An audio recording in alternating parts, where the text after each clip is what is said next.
इस वक्त जो मेन इशू है वो उसमें कोई ठहराव नहीं आया। करीबन दर्जनों मेरी जो टेलीफोन कॉल्स हैं पिछले एक हफ्ते में, मेरे जो काउंटर पार्ट्स हैं, डिप्टी प्राइम मिनिस्टर्स या फॉरेन मिनिस्टर्स मुख्तलिफ ममालिक के, करीबन सारे सेंट्रल एशियन स्टेट्स के या मिडल ईस्ट रबते में हैं। हम अपनी पोजीशन को साथ साथ रिव्यू कर रहे हैं और पाकिस्तान की पूरी भरपूर कोशिश है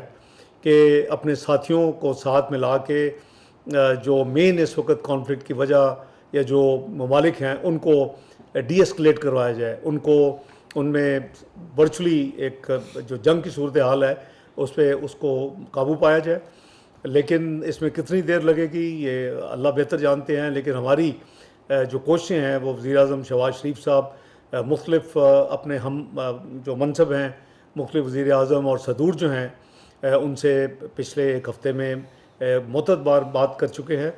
इसी तरह फील्ड मार्शल सैयद आसिम मुनीर वो अपने जो है आर्म फोर्सेस के हवाले से दूसरे ममालिक के जो सरबराहान हैं उनके साथ रबते में हैं। तो ये कोशिश है अल्लाह ताला इसमें कामयाबी अता करे और इस वक्त जो एक जो गंभीर सिचुएशन पिछले हफ्ते वाले दिन से क्रिएट हुई है, करीबन एक हफ़्ता हो गया आज, तो उससे अल्लाह ताला पूरी उम्मा को और पूरी खित्ते को उसमें से निकालें।